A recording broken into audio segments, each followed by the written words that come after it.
Welcome to your YouTube channel Rajasthan GK by AI. नमस्कार।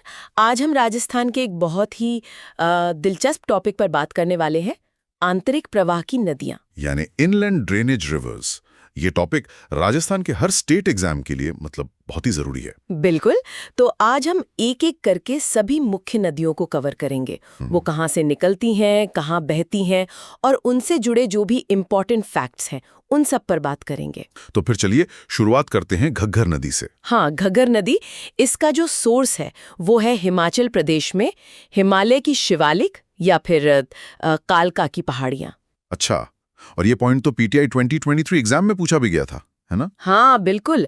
तो वहां से निकलकर ये नदी पंजाब और हरियाणा में बहती है और फिर राजस्थान में एंटर करती है। राजस्थान में कहाँ से? हनुमानगढ़ जिले की टिब्बी तहसील में एक गांव है तलवाड़ा गांव, वहां से ये प्रवेश करती है और यहाँ पर तलवाड़ा झील भी बनती है।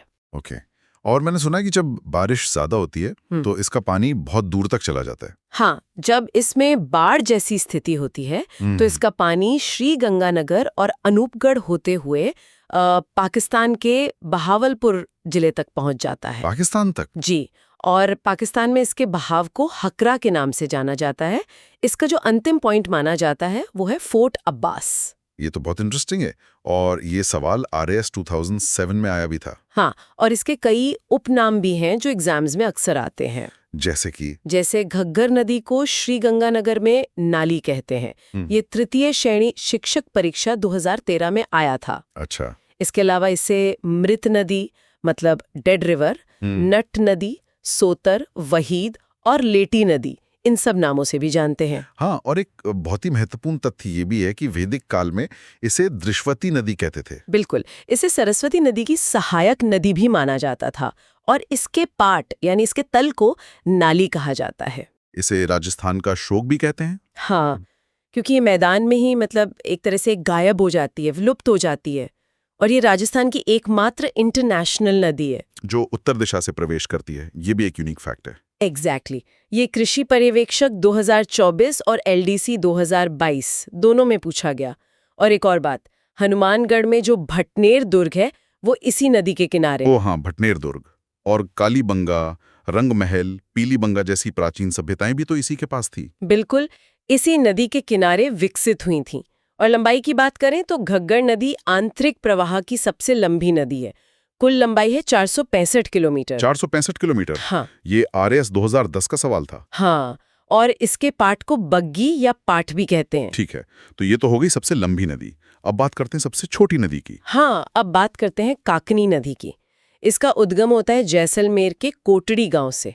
ये JEN 2020 में पूछे था। और ये खत्म कहाँ होती है? ये बहकर मीठा खाड़ी नाम की जगह पर विलुप्त हो जाती है। तो ये राजस्थान की सबसे छोटी आंतरिक प्रवाह की नदी हुई। हाँ, इसकी लंबाई सिर्फ 17 से 27 किलोमीटर के बीच है। और इसके जो स्थानीय नाम हैं वो हैं काकने और मसूरदी। अच्छा, मसूरदी, ये भी पूछा गया है। हाँ, आर्थिक अन्वेषक 2018 में। और एक और खास बात, ये नदी जैसलमेर में भुज झील बनाती है। ओके, भुज झील। और जैसलमेर के मसूरदी गांव के पास जो गणेश जी का मंदिर है वो भी इसी के किनारे है। बिल्कुल। तो अब अगली नदी पर चलें, कांतली नदी। हाँ, कांतली। ये सीकर जिले की खंडेला पहाड़ियों से निकलती है और इसके बहाव क्षेत्र को तोरवाटी कहते हैं। बिल्कुल। और इसी नदी के किनारे नीम का थाना जो अब जिला बन गया है, वहां गणेश्वर सभ्यता स्थित है। गणेश्वर सभ्यता, जिसे ताम्रयुगीन सभ्यता की जननी भी कहा जाता है। हाँ, क्योंकि यहाँ मछली पकड़ने के करीब 400 कांटे मिले हैं।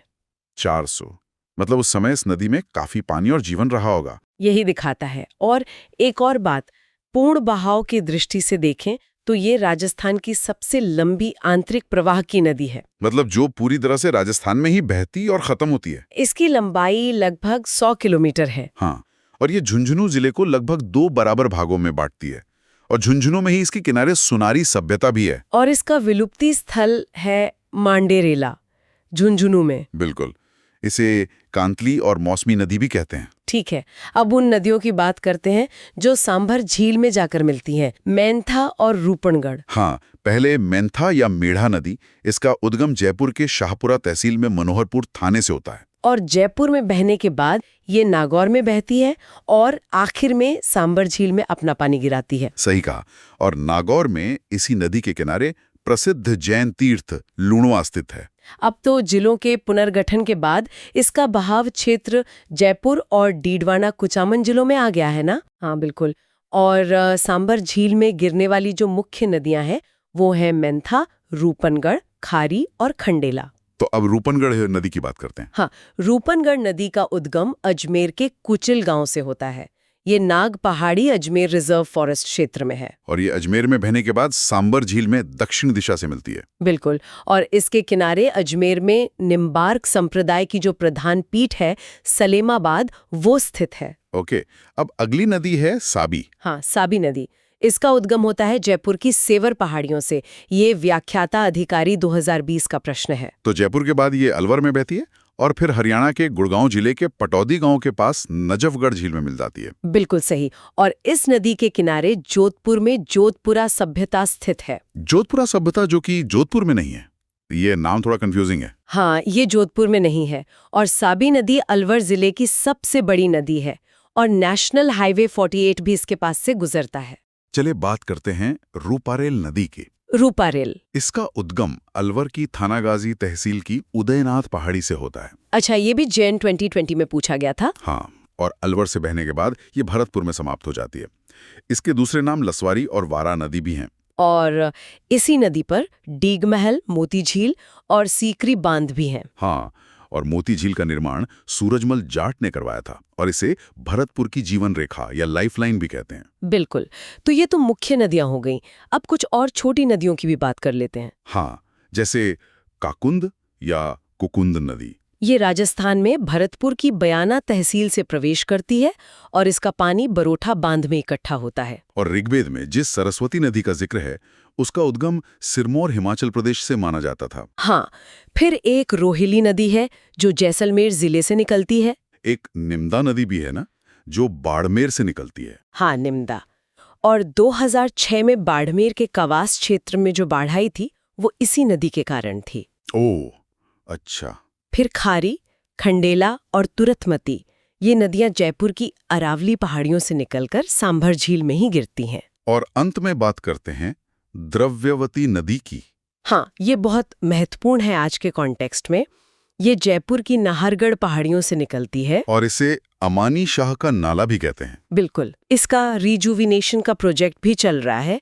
ये नदी जयपुर में प्रदूषण की समस्याओं से बहुत जूझ रही है और ये GN 2020 और राजस्थान पुलिस 2022 दोनों में पूछा गया है। तो ये थी राजस्थान की आंतरिक प्रवाह की प्रमुख नदियां और उनसे जुड़े वो सभी महत्वपूर्ण तथ्य जो एग्जाम्स के लिए जरूरी हैं। बिल्कुल। हमने कोशिश की है कि सभी जरूरी पॉइंट्स कवर हो जाए। Like, share and subscribe.